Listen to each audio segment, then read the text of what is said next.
Sports fans, well, today no secrets because you already know that the Golden Score show right here on Non-Field Fix is as hot as it gets when it comes to sports entertainment.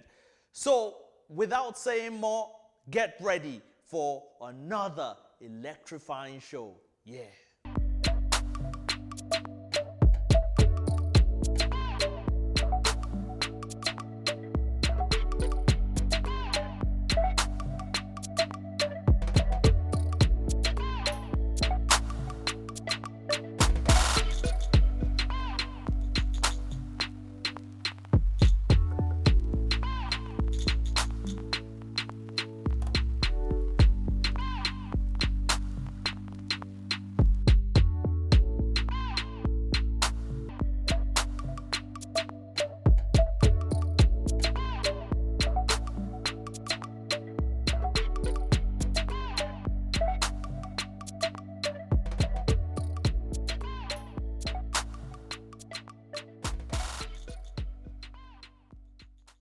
You're currently watching the Golden Score show right here on Non-Field Fix, and my name is Adelane Ogunriade. Remember to smash that like button and also smash the subscribe button. Now we're going to be starting with the stories making headlines this evening. Juventus dumped out of the UEFA Champions League. Haaland shines as Dortmund progresses. Joachim Low to quit German job. Jurgen Klopp rules out German head coach role. Neymar ruled out of Barcelona clash. Starting with our first story, Juventus dumped out of the UEFA Champions League. Sergio Oliveira's 115th minute goal dumped Juventus out and sent Porto through on away goals in a stunning Champions League last 16 tie. Adrien Rabiot equalized with a thumping header to give the Italians hope, but it wasn't meant to be in what was a crazy night of football. In our next story, Haaland shines as Dortmund progresses. Haaland scored his 19th and 20th goal in 14 Champions League appearances as Borussia Dortmund drew 2-2 with Sevilla to progress to the quarterfinals, 5-4 on aggregate. Moving on to our next story, Joachim Low to quit German job. Joachim Low will step down from his role as Germany manager after this summer's European Championships. The 61-year-old has been in charge of his country's national team since replacing Klinsmann in 2006. He had a contract until the 2022 World Cup, but approached the German Football Association to end it early. "I take this step very consciously, full of pride and enormous gratitude," said Low, who led his country to victory at the 2014 World Cup. He added that at the same time, he continues to be very motivated when it comes to the upcoming European Championship tournament. Staying with Germany, Jurgen Klopp rules out German head coach role. Liverpool manager Jurgen Klopp says he is not available to succeed Joachim Low as manager of his native Germany. "Am I available for the job after the summer? No," said Klopp. "Someone else will do the job, and with the number of good German managers, I am sure the German FA will find a good solution." Now moving on to our next story, Neymar ruled out of Barcelona clash. Paris Saint-Germain have ruled Neymar out of the second leg of their last 16 Champions League tie against Barcelona. The Brazilian forward missed the first leg against his former side, which PSG won 4-1 with a thigh injury. He has a thigh injury and unfortunately he will be missing that clash.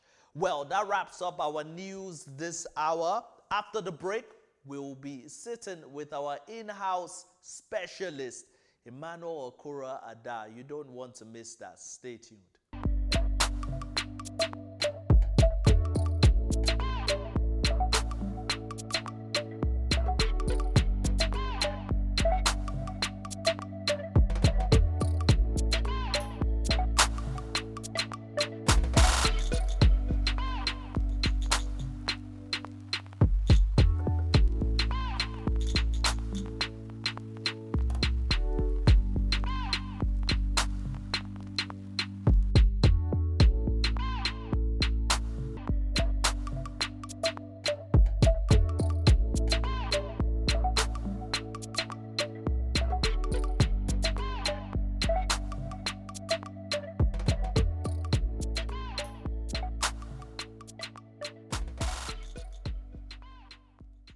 Welcome back to the Golden Score Show, and yes, I hope you're enjoying the show as much as I'm enjoying bringing this show to you. And I told you we'll find him. Yes, we found our in-house analyst. Well, he hasn't agreed to be our in-house analyst yet, but we're enjoying his company so much, we decided to call him back. Emmy Akura, welcome to the show. Thank you for having me, Adelani. All right, wow, he's looking so good. If the camera could pan in on him, he's looking like, I don't know what him and Cristiano Ronaldo seem to be eating at their old age to look so good. Anyway, that aside, let's talk about Cristiano Ronaldo related news. And Juventus last night showed us why we love football so much. There was drama, there was tension, there was everything that is needed to make a classic football game. To me, yesterday's game was a classic between Porto and Juventus. Do you agree? Yeah, so far in the Champions League, it's been one of the most entertaining games so far, you know, with so much intensity, with so much, you know, anxiety from the fans and every one of us out there expecting. What was your favorite, sorry to cut you, but what was your favorite moment in that game? When Porto equalized. Because, you know, the thing is, I thought the game was going to go into extra time, go into penalties. You know, I love that. I love watching penalties. Yes. And then from nowhere, look, that shows you that these guys are very well structured, very well organized as a team. They're very well determined to win. And we saw that yesterday. You know, this it's almost as if the same Porto that won the Champions League in 2004. Oof, you know. Do you know what I love the most about that game? Not many people would say it because Juventus didn't win the game. Yeah. But I like the mentality of the Juventus players. They never gave up. We still saw Adrian Rabiot score a goal in the 115th minute of extra time. I feel very sorry for this team. You know, they came close. They gave it on several occasions. Everything. You know, they went to the final, lost against Barcelona, went into another final, lost against Real Madrid. They bought that talisman, Cristiano Ronaldo, hoping that he will bring the glory back to to Juventus. But now, that yesterday you could see that the players actually wanted him more, to make sure they win, to make sure that they did not disappoint their team, they did not disappoint Cristiano Ronaldo. Cristiano Ronaldo was desperate also to make sure that he would take the team to the next level, but it wasn't meant to be. It wasn't meant to be, indeed. Well, one player that is on the lips of everybody this morning is Haaland, because Dortmund progressed. I mean, thanks to the brilliance of this young man. Yeah. Haaland, world star already. Yeah, I'm telling you, there have been a lot of speculations about this guy. You know, Juve, Chelsea, Real Madrid, Barcelona, Manchester United, Paris Saint-Germain. Everybody is talking about Haaland. They want to sign Haaland, a young lad who is very good, who has shown so far that the potential is there. You know, do you imagine he played 14 matches and scored 20 goals in the Champions League? Right. What an incredible record from a young boy who is just coming up. You know, so I am not surprised about the news. I'm not surprised that he's doing very well. He went to a team that is very good at nurturing young players, which is Dortmund. It's unfortunate they're not doing very well in the league, but in the Champions League so far they are good. Let me ask you a question. Yeah. If you had a choice between Haaland and Mbappe, who would you have at Chelsea? The stats are there. You're not taking anything away from Mbappe because he won the World Cup, you know, and he has been there before Haaland, obviously. So I will go with Haaland for me. You will go with Haaland? I will go with him because I see so much potential in that guy. I would go with both players if it was me. No, but if you are to choose only one, you have to choose the one that you're comfortable with. Well, and I feel that one is still young. To me, I feel they still have many years to play top football. But you prefer Mbappe? No, I would prefer Haaland. I tried to confuse. All right, now moving on to our next story. Did you hear that the German coach might be stepping down after the European Championships? Yeah, I saw the news and I was shocked, but wasn't shocked. You know, the German football has evolved in a very good way.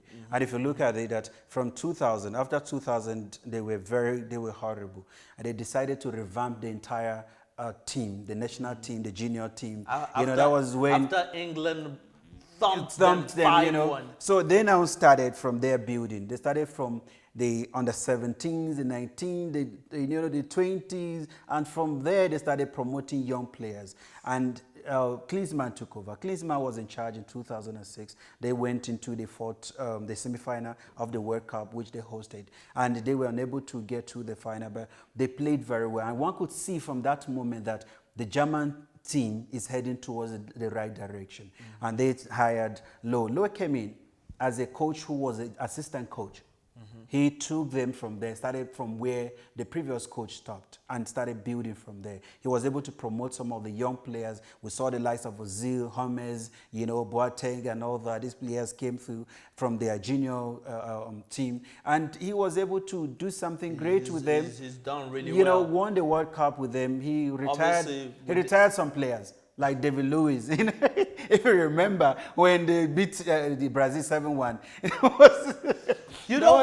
what was so funny about that game? Now, Yeah. I don't know whether this is a rumor, but I read somewhere that they actually discussed at halftime to try and keep the score low. The score low, yeah, so they would not humiliate them. These are professional players. That is good coaching for me. A coach that has a heart that good, that don't let's humiliate them. Keep the score down, guys. I saw the end. I saw after 2008 World Cup in Russia, 2018 rather, World Cup in Russia. I saw that is a coach who is losing it.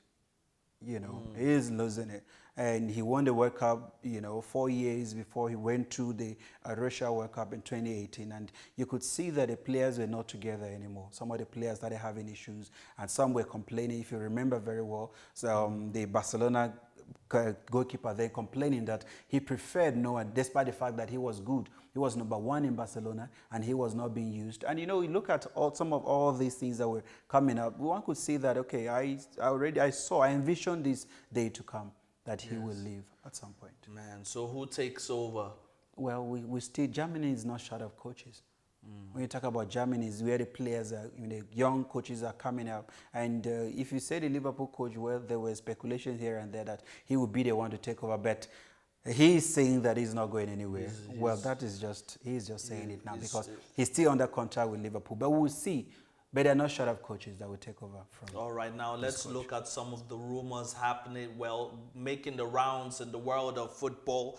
Started with the first story. Now, Manchester United will listen to offers for 30-year-old goalkeeper David De Gea this summer, with boss Ole Gunnar Solskjaer ready to make Dean Henderson his #1 goalkeeper. Yeah. Now, De Gea, is it time to let him go? Is he expired goods? The time, yes, I think is the time. When Henderson was doing very well in Sheffield United, a lot of us didn't want him to come back because Manchester United had a very good goalkeeper then in De Gea.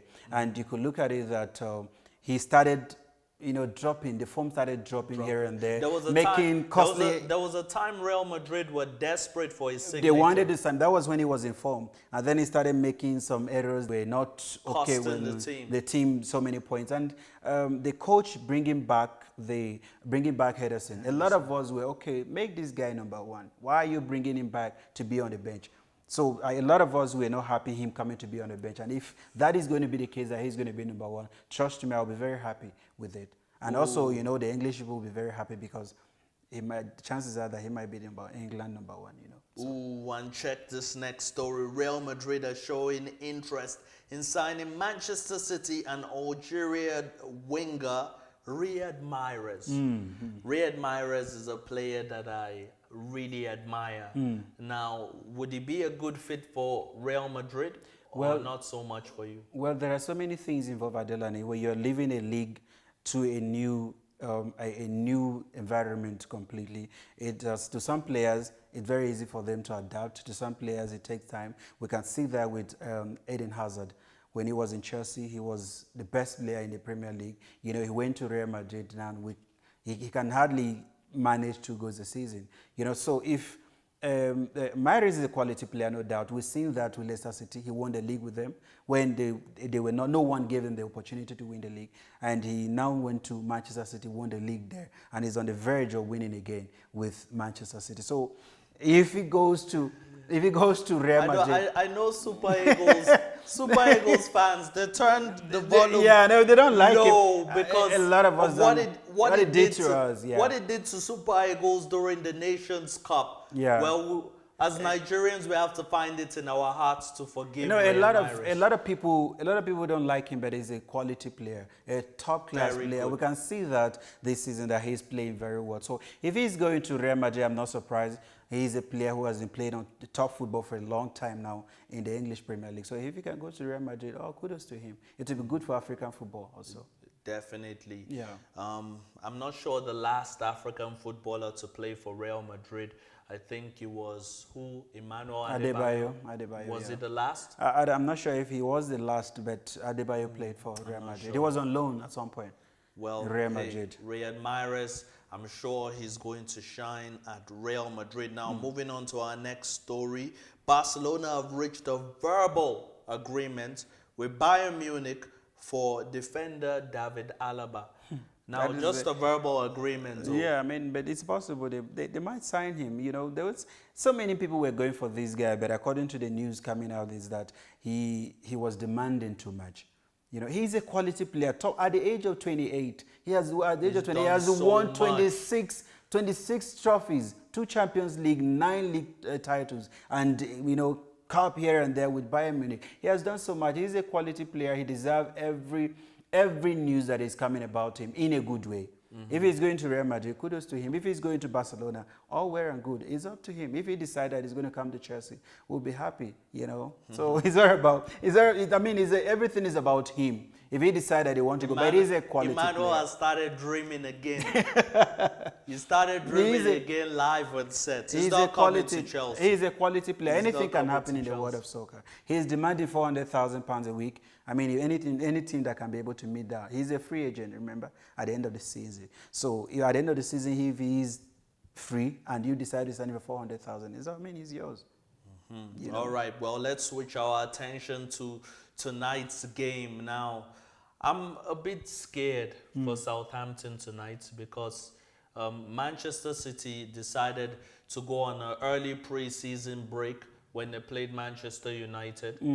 And we know from past games that when they lose a game, when they come back the next time, that team might suffer 8-0 humiliation or 7-1. This is Premier League, Adelane. So you think Southampton stand a chance tonight? No, I'm not saying they stand a chance, but I'm saying this is Premier League, where a team that is in the bottom of the league can beat the team that is first. You know, especially some of the teams that are struggling right now to stay in the Premier League. How many matches do we have left? We have like 10 matches to go. And some of these teams want to escape relegation. They want to be safe in the league. So if you are looking at it, they asked Guardiola a question. That is, are they going to expect 8-0 against Southampton? He said, yes, you expect 9-1. He was making jokes with them. He said, you cannot disrespect a team like that by saying that you're going to beat them 9-0. Are they going there to play? They're not going there to play. This is Premier League, and it's about tactics. You know, they're one of the most physical league in the world, where players sometimes they get tired, you know, playing against small teams. So you can't write them off because Manchester City is in form. This is Southampton. I mean, I'm not saying they're going to get a thing against Manchester City, but anything can happen because this is Premier League. In Premier League, any team is beatable. So your predictions? That's going to be What are you going to predict today? I will predict the City to win 3-0. City to win 3-0. Everybody remember that. Write it down somewhere. If you have a pen in your hand or piece of paper. My predictions are based on the form of each team. I don't just predict because I feel the team is big. You understand what I'm saying? Yes. I predict based on the form of every team. Yes. And I see that between the two of them, Man City is in a better form than Southampton. Thank you so much, Emmanuel Akura, for joining us again. He's back by popular demand. The viewers really wanted us to have him on the show again. They're enjoying your analysis out there. Thank you so much. So anything you have to say to the viewers of our show, The Golden Score Show? Just keep watching the Golden Score Show. This is the best show on the continent. I tell you this. It's a show where we bring everything that has to do with soccer. We analyze it the way it should be. We don't sugarcoat anything. We say it the way it is. So keep watching, and God will continue to bless you. Well, I didn't pay him to say all that. You know, it's just amazing to know that everyone is enjoying the Golden Score show, and it's just incredible that it only gets better. Guys, Friday's show, you don't want to miss it. I don't know where you're going to be, but the Golden Score show is bringing you something exclusive and amazing on Friday. Another electrifying show. Take care.